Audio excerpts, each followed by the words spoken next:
to the Center for Spiritual Living Leesburg. My name is Renee. We're so glad that you joined us here today. Our theme for 2023 is Living Out Loud. This month, our focus is my passion, my purpose. And today's message is perfectly imperfect passions.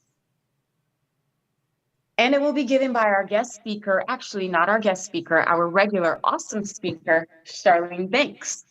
We are so glad you joined us today. Please feel free to add to the chat or in comments any prayer requests or celebrations that you'd like to have included later in the service when we provide our community spiritual mind treatment, which is a form of affirmative prayer.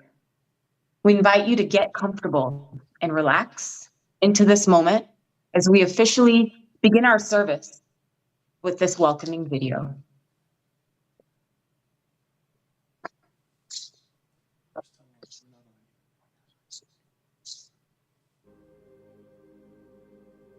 Please join us as we create our sacred space. We set our intentions of deepening into our awareness and practice of our 5 pillars of spiritual living by lighting this candle in our virtual world. Our first pillar is sacred study, represented by the divine quality of truth. We use this pillar to recognize the importance of an open mind and the power of our minds. The second pillar is affirmative prayer, represented by the divine quality power. This pillar honors the power of prayer in our daily lives. Our third pillar is meditation and the divine quality of peace. This pillar reminds us of the importance of meditation and the peace we feel when we quiet our minds. The fourth pillar is circulation and the divine quality of life. We know that the great law of circulation works in our lives. As we give, so shall we receive. And the fifth pillar is sacred service and the divine quality of love. This pillar affirms our call to be of service to our world as we see through the eyes of love. Let us close our eyes as we bless this sacred space and our time together. As we weave each of these pillars of spiritual living into our service today, may they deepen our own spiritual practices of study, prayer, meditation, circulation, and service, expanding our minds and our hearts to the 5 divine qualities of truth, power, peace, life, and love. We also bless everyone who made our service possible today and everyone in attendance.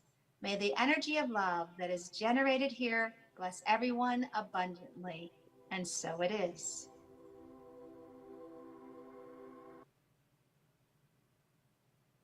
And so it is indeed. Good morning and welcome. Thank you, Renee B., for doing our introduction. And I just want to invite everyone to just be still for a moment. As we go into our meditation, I want you to prepare for this meditation by thinking about nothing. I know it's tricky, but we are going to enter into a space where we are observing ourselves observing. So go with me as we go within.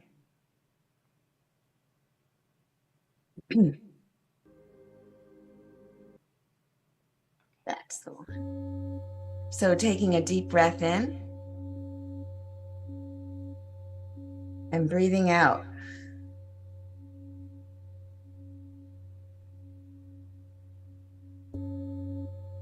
Letting the sound of the singing bowls anchor our awareness in and out.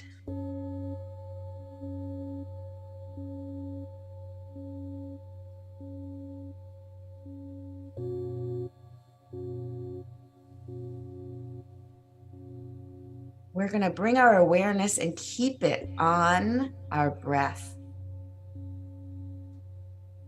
In and out.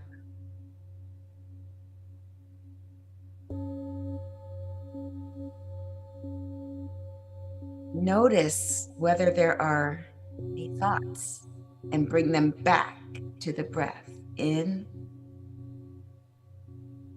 and out.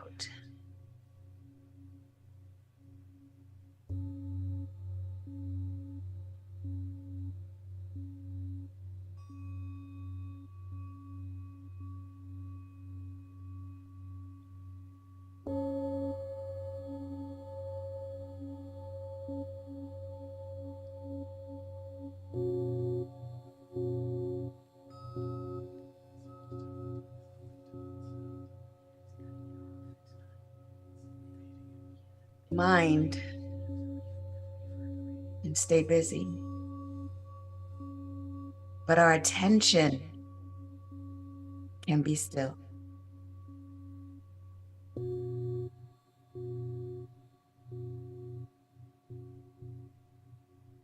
Our attention can be one pointed on our breath.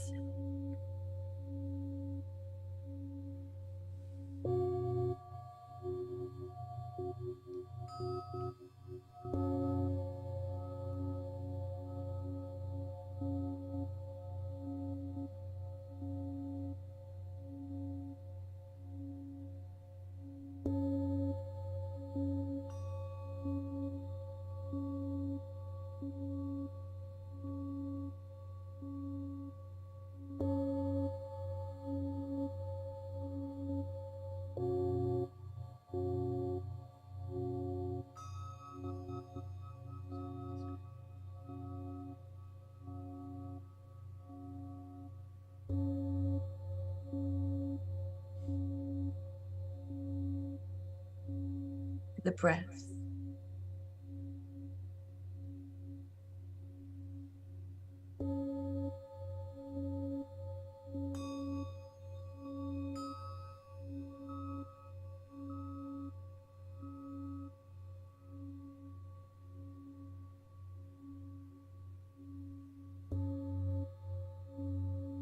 Again to the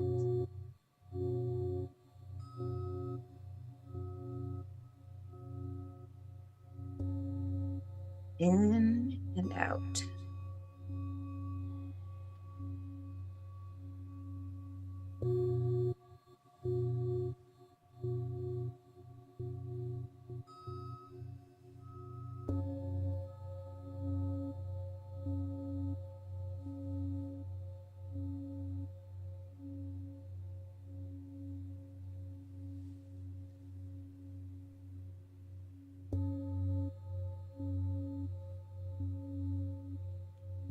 Focusing our awareness only on the breath.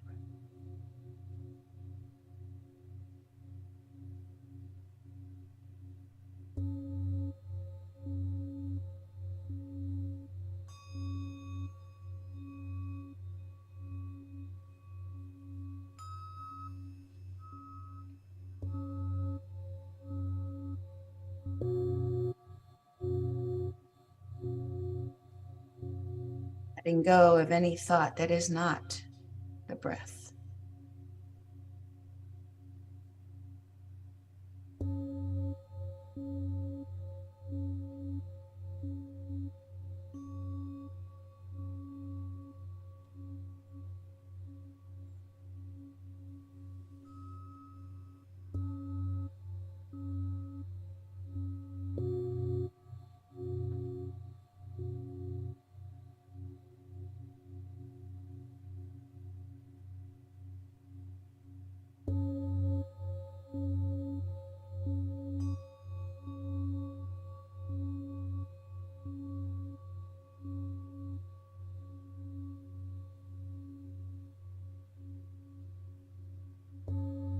In and out.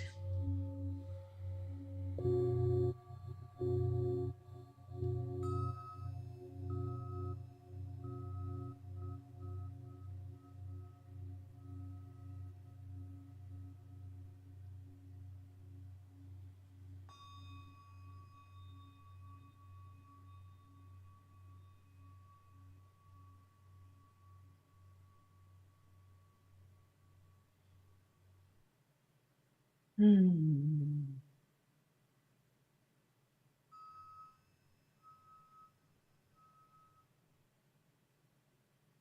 Hmm.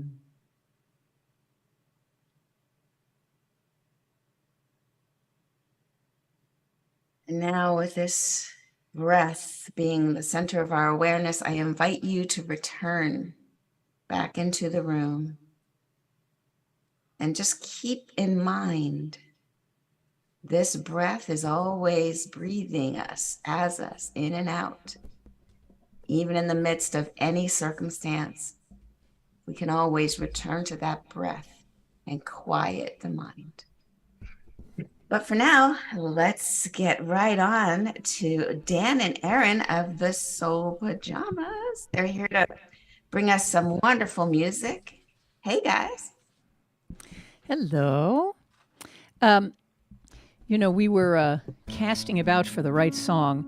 One of the underneath this idea of really connecting with your perfection and your passions is this fundamental concept of self-acceptance.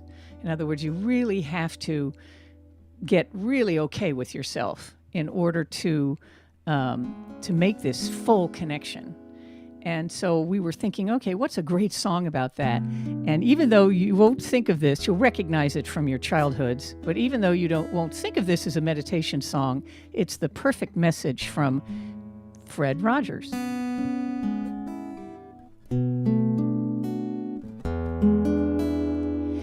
It's you I like.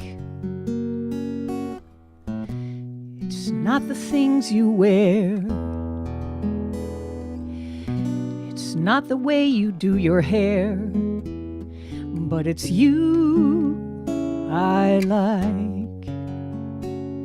The way you are right now. The way down deep inside you. Not the things that hide you. Not your toys. They're just beside you. But it's you I like. Every part of you. Your skin, your eyes, your feelings, whether old or new. I hope that you'll remember, even when you're feeling blue, that it's you I like, it's you yourself, it's you. It's you I like. And let's remember that once more, that it's you I like. Every part of you, your skin, your eyes, your feelings, whether old or new. I hope that you'll remember, even when you're feeling blue, that it's you I like, it's you yourself, it's you. It's you I like.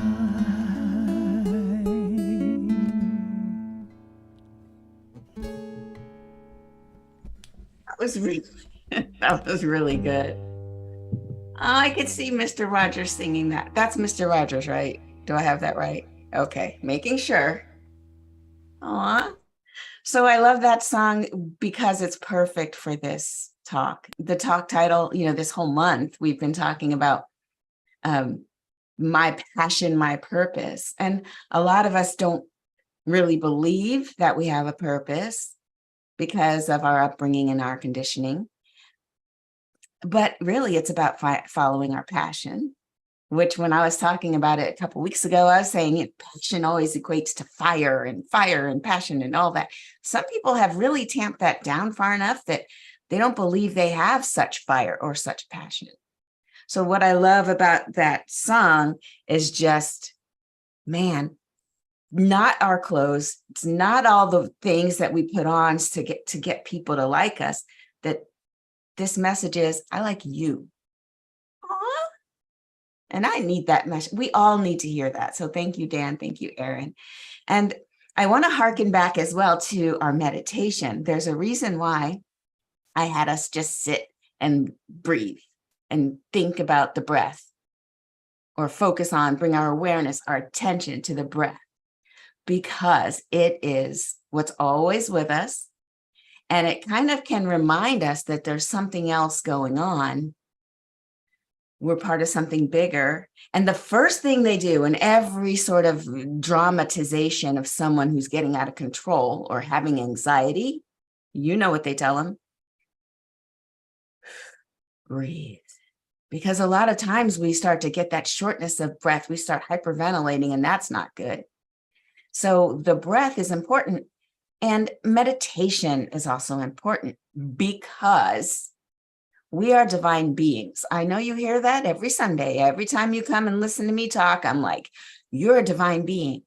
But what does the rest of the world tell us? The minute we step out into the world, or even step on to social media or any news site, you're not enough. You're not good enough. You're not smart enough. You're not skinny enough, or you're not thick enough. That's a thing. You're not enough. And so those voices become louder than our true voice that's within us. And then we're stuck chasing external validation, chasing that feeling that is always with us, if we simply sit and remain conscious of it, sit and listen to it. So by sitting and listening to our breath, bringing our attention back to our breath, we create a space for our true nature to start to bubble up. And it has to. This is the most important thing we can do as spiritual beings, divine spiritual beings, is to realize that that's what we are. Realize that we are not just a package, or can I say a meat suit? We're not a meat suit running around. We're not a package of attributes that you might list on a job application or some dating site. My height, my weight, it's not about that. We're so much more than that. But if we don't quiet our minds, we might start to think that that's who we are. We're just the little stuff, the little things, the passing through circumstances. We become more identified with the circumstances that are passing through than we are with our true nature. And we start to get distracted. We start to believe in some of those lies that people tell us. Now, do they know they're lying? Probably not. I mean, I'm going to not go all conspiracy theorists with it and say that all advertisers know that you're better than this, but they're working hard to make you think. I'm not going to go conspiracy theory on it. I'm just going to say people want money. And some of the best ways to get your money is to make you think that you need that thing. And so they make you think you need it by telling you you're not good if you don't have it. So buy this thing today. And if you act now, I'll throw in some knives. I don't know. Just know that there's competition for our attention. And it's coming at us from all the angles. So the best thing we can do for ourselves daily is to sit down, shut up, and listen. I know, it's exactly what our parents told us when we were 3. It still applies. Sit down. Or you could do a walking meditation and stop the putting out of words. Stop the marching by of all the thoughts and bring our attention to that single point of breath. even add a mantra if you'd like. There's so many different modes of meditation. And the point is to get our minds silent enough so that the truth can bubble up. Now, what kind of truth may I be talking about? What kind of truth is going to bubble up? Well, remember, we are divine beings, yet we have this critical voice that sometimes paralyzes us and makes us doubt that our passions are God-given. They make us judge ourselves. Yikes. Imagine if Van Gogh judged himself for staying inside and painting all day. We would not have the paintings that we have. Imagine if Prince, I'm just pulling creativity, creative artists out of the air. Pick your favorite one, pull it down and say, imagine if they judged themselves. We might not have anything. We might not have the Golden Gate Bridge. We might not have anything useful and beautiful to look at. And so I ask, are you passionate about something? And the answer is probably yes. Now, if you say no, it's just you're not aware that you're passionate about something. And so for you, your homework would be to sit, you know what I'm saying, hush and listen. And what you're listening for is the divine whisper. There's something coming through, trying to come through you as you. You're here for a purpose. You're here for a reason. And your passions will identify what that purpose and what that reason is. And then we start to tamp it down and we say, oh, no, I can't do that. I can't do that. Well, let's listen to those passions, find out what they're trying to say to us. And sometimes what we say to ourselves is, oh, I'm not good enough. And so if we have some gift that is uniquely ours, we have to trust that we're good enough. And it's our job to bring it forth into the world with confidence.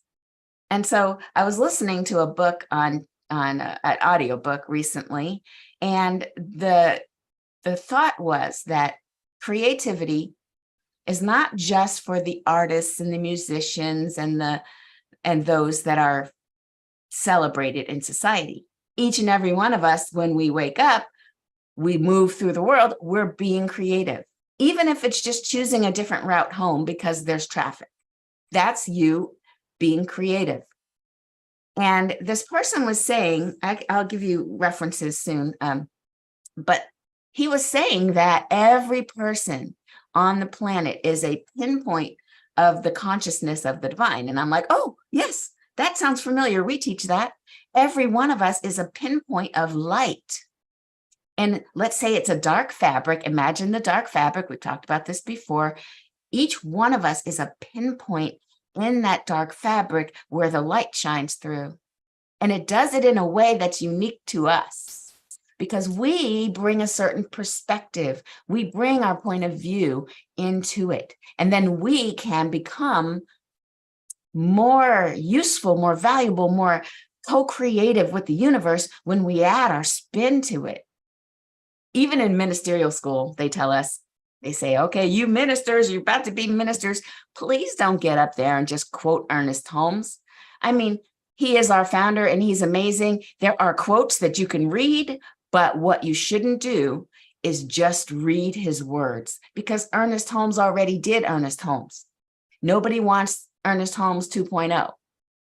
What they want is the point of view, this pinpoint of light as interpretive of Ernest Holmes' teachings. Because Ernest was not by himself, right? We just had a class, a roots class. We talked about Thomas Troward, Emma Curtis Hopkins, Ralph Waldo Emerson. All these people influenced the one Ernest Holmes, who wrote the Science of Mind textbook. He studied all the ancient Hindu and Buddhism. He studied all the religions. And so as we students study all the religions and study Ernest Holmes, there are things that are percolating in me because of my particular way I'm put together. Thanks, Mom and Dad. The way I'm put together, I interpret it a certain way. I see it a certain way, and I get to share it with you. And that's going to turn on some ping, ping, ping in you, and then you're going to bring it. And so every one of us has our own interpretation of it, which brings me back around to, what is your passion? What is your passion? Because that is the divine trying to get the truth known and shown through you. And when we say, no, I don't want to do that, no one else is doing it, and we're looking around like, I don't want to be the only one. Be the only one, right? Because this is yours to bring forth. And before we get so cocky, well, it's mine to bring forth, mine and only mine. Do know this, that the universe has a way of making sure that new discoveries get here. I'm told of this 100th monkey syndrome where I'll give you the short version of it. There's monkeys on one island, prehistoric times, I don't know, bunch of monkeys on one island, bunch of monkeys on another island. There's no way they talk to each other. They don't have the internet. They don't have carrier pigeons. They don't talk to each other.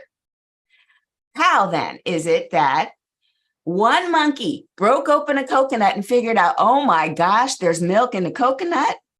And all the other monkeys repeated and sort of mimicked and said, yay, there's coconut has milk in it, yay. All the way, thousands of miles away on the other island, the other monkeys are also like, oh my gosh, this coconut has milk in it. The time has come for that knowledge of milk in a coconut to arrive.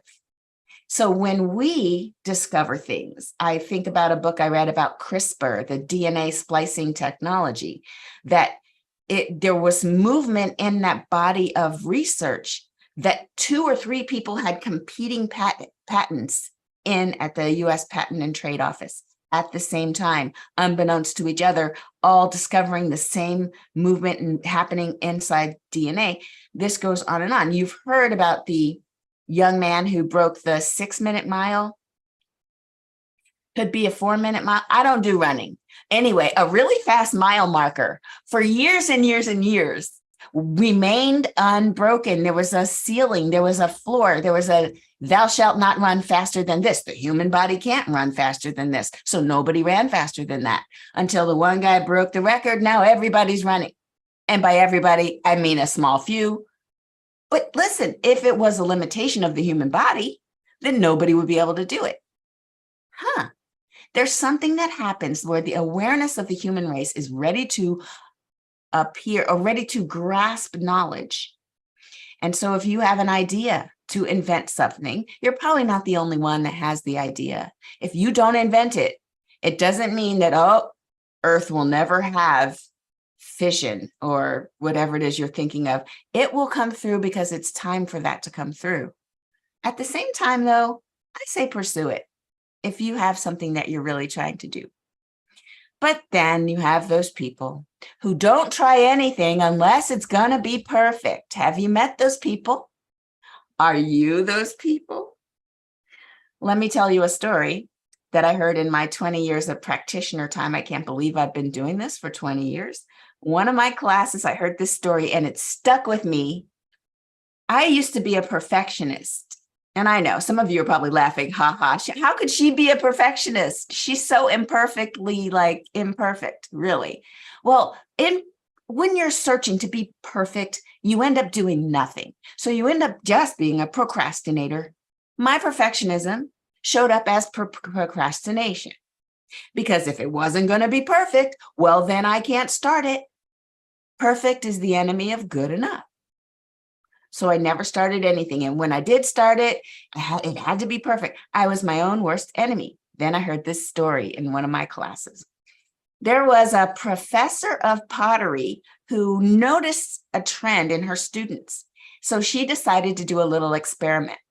She's teaching, I think it's like a junior college or something, and she has 2 classes. In one of the classes, she told all the students that they have a whole semester to make the perfect vase, the perfect vase. And so they had those little clay things with the spinning, the little spinning top. You've seen Ghost. They had that thing with the spinning and you're supposed to shape it. She said it had to be perfect, one vase, perfect. You have all semester, do it. And the other students, she said, you have to make as many imperfect vases as possible. I need you to make it. You're going for quantity, not quality. I need to see a whole bunch of vases out of you. And so she let them off on this thing. Now, by the end of the semester, you can guess what happened. The ones who she gave perfect assignment to, it has to be perfect, they didn't do anything. Nobody made any moves because they couldn't plan. They couldn't ensure that it would be perfect. They never got started. The other group created so many vases that by the time they were done, they had a lot of ones that could have been easily sold on the market. Beautiful vases. And so I thought, oh my gosh, I'm in that class thinking, that is me. I have so many ideas, so many things I want to do, but because I can't guarantee that it's going to come out perfect, I don't get started. And let me tell you a side effect that also happened at the time before I realized what was going on. I also sat around and judged everything because in my mind, every project that I will eventually start is perfect. So therefore, I'm comparing your actual stuff to my idea of what I would do. Have you been familiar? Have you met people who can't wait to criticize what you're doing and they haven't even started anything? Have you met them? It's quite annoying. And you want to tell them, but you don't, because then you don't want to start that whole thing. But inside you're like, okay, you do it. Let me see you do it. Parenting, anyone? Oh, how you should raise your son. You need to, okay, how many children have you raised successfully? 0? Okay, just checking. What? Yes, we're going to be imperfect all the time. And here's the point. I believe we're supposed to be imperfect because that is perfectly the way to do it. We can do imperfection perfectly. Let's do that perfectly. See what I did there? We can do imperfection perfectly. Because isn't it true that the idea of perfection is so nebulous, it's so wiggly that it can be a tyrant. It could be one of those things in our minds that always move the bar further, or they raise the bar. You could have in your mind, I can only run this marathon if I could do it within so many minutes. And then you do it in that many minutes. And then that part of you says, yeah, but other people did it faster. And you're like, dude, we had an agreement. Part of me said, I bet you can't hit this mark. And then I hit the mark and then you raise the mark. This is what happens when we try to be perfect. It not only keeps us from starting things, but it's a bit of a tyrant when we do finish something. So I just suggest that we do it the other way. We just say, you know what? We have gifts. I have a gift that's uniquely mine, and I have other gifts that are uniquely mine. I'll find out what they are as I discover and unfold. And so do you. Something that happens when we sit and when we meditate, when we allow life to show itself to us, what we start to do is we start to realize, oh, there's a chatter going on in me that causes me to have certain reactions, and I could be a little reactive. And then we sit a little longer, and then we start to be responsive instead of reactive. And get this, when we're walking around and we're being with other people, we can see their reactions, and we can say, oh, I know what that is. I know what that is because I've sat with myself and I've seen myself lash out because I'm in pain.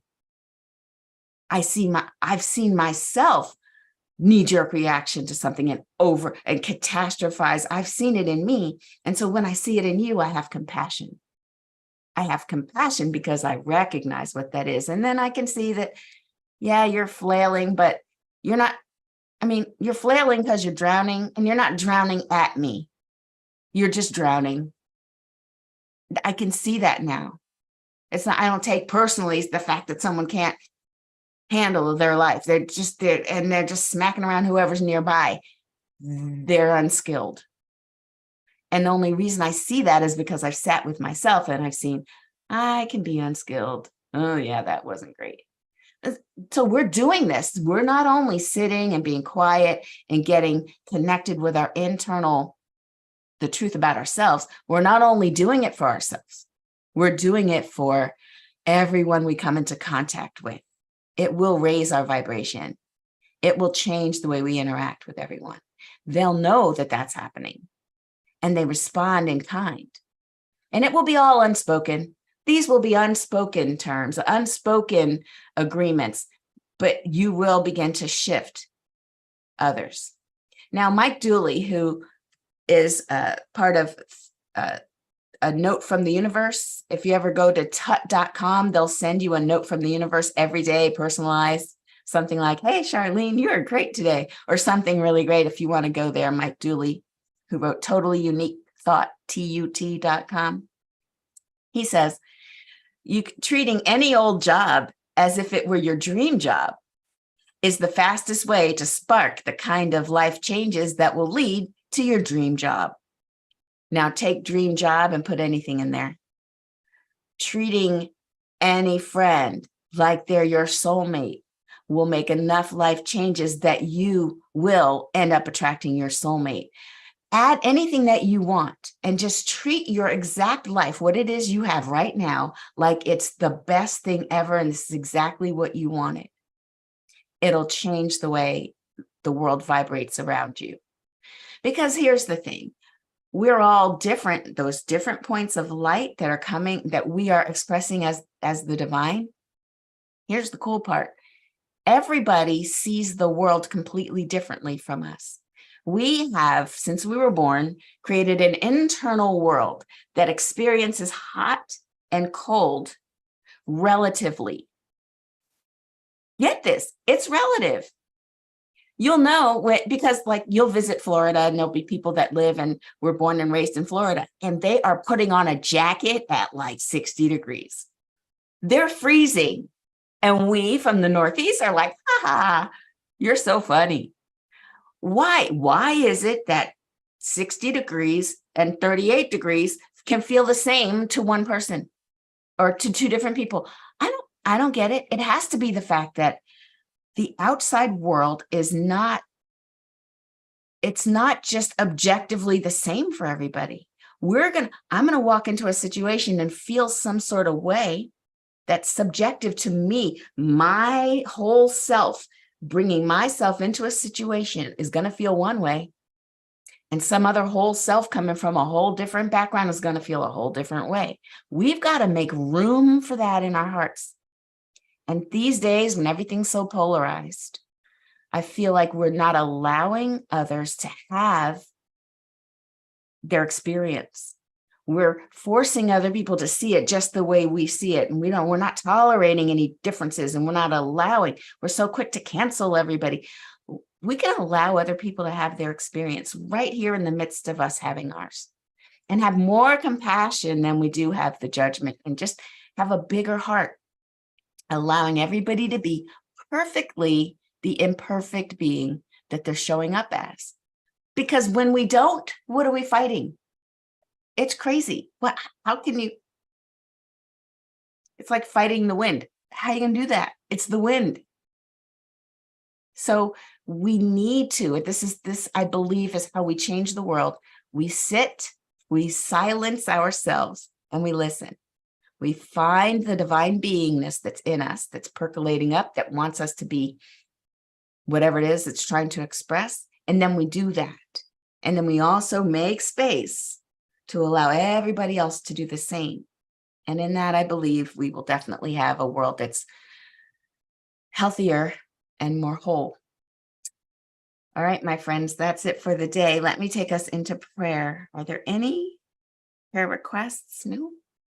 All right, we'll go within and just know that there's one divine life, and that life is living and moving and having its way with each and every conscious being, each and every inanimate item.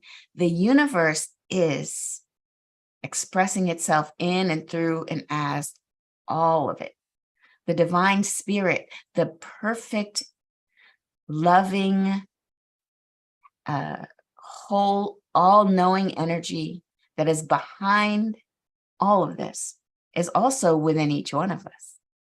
This spirit that animates each of us is aware of itself in each other. It is simply just being itself. And so as we allow that, I just know that we're one with this divine energy, and it is for good. That this energy of love, of compassion, of caring, it uplifts the world. It heals all that it comes into contact with. It is also laying dormant in every situation that seems disharmonious, that seems full of dis-ease. I know that spirit may be realized by those who don't realize it yet. It is right there waiting to be energized. It is in and through all things. And as we turn our awareness toward it, it turns toward us. And I know that we move in a world that is becoming even more harmonious with itself, recognizing there is no separation, there's only oneness. And in this energy, I speak my word that what is unfolding right now is health, more wholeness. And anything unlike that flees because it is not the truth. It flees like the light forces darkness out.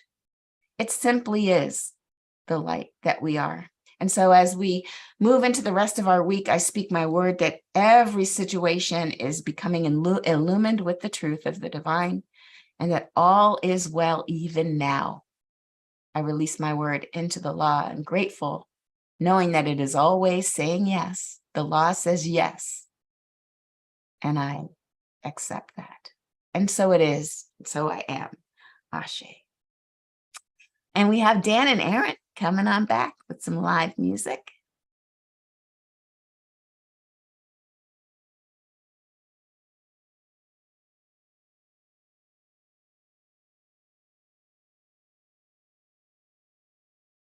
And let me unmute them. So sorry. Okay, this is an old tried and true, but it is all about this wonderful thing that you need to do what Charlene just talked about, which is courage.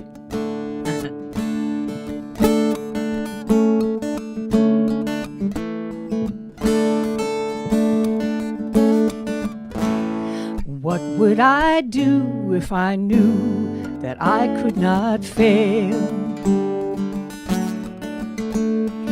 If I believed that the wind always filled up my sails,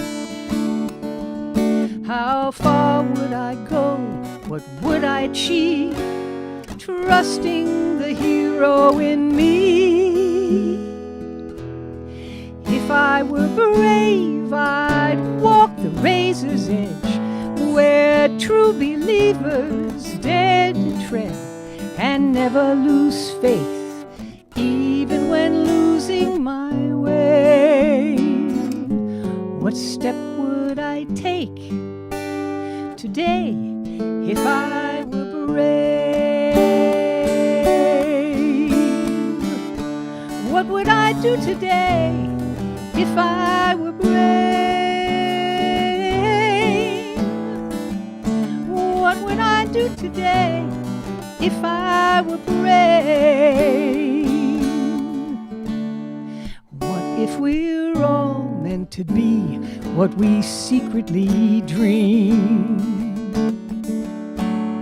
What would you ask if you knew you could have anything? Like the mighty oak sleeps in the heart of the sea, are there miracles in you and me? Yes, if I were brave, I'd walk the razor's edge, where true believers dare to tread, and never lose faith, even when losing my way. What step would I take today if I were brave? What would I do today if I were brave? What would I do today if I were brave? What would I do today if I were brave? What would I do today if I were brave? If I refuse to listen To the voice of fear, will the voice of courage whisper in my ear?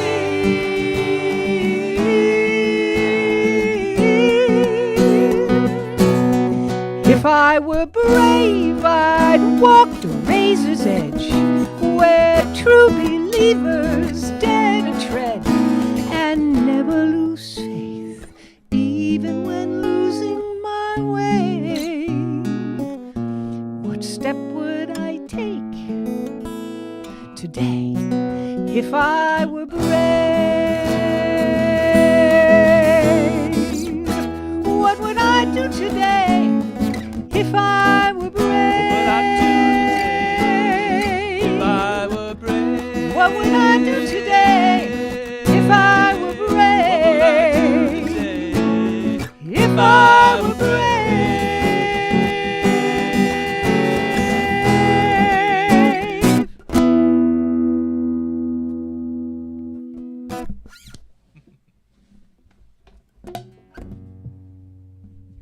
That was fantastic. Let's all be brave. Now is the time to bless the donations that are shared today.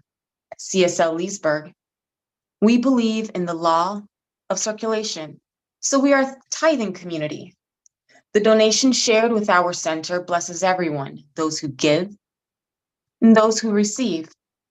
Your donation helps our center, our CSL home organization, as well as organizations that support our vision of helping to create a world that works for everyone. We're always looking for suggestions of organizations that we should consider. Go to our website and click Give. Please look at our screen. There are many ways to give. It's easy to find a way that works best for you. You may also go to our website, cslleesburg.org, and click the button Donate. We thank you for your support. No matter how you are giving, take this gift physically or mentally, place it over your heart, and join us in our affirmation of oneness. The presence of spirit within me blesses everyone I meet, tends to heal everything I touch, brings gladness into the life of everyone I contact. Therefore, I'm a blessing to myself, to humankind, and to the day in which I live.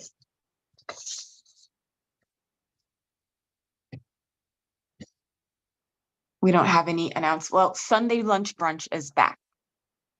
So local members and guests, join us at Wegmans Village in Leesburg on the second Sunday of each month at 1:30 p.m. You buy your lunch, you go upstairs in the dining area, and join us for fellowship, friendship, and fascinating discussions.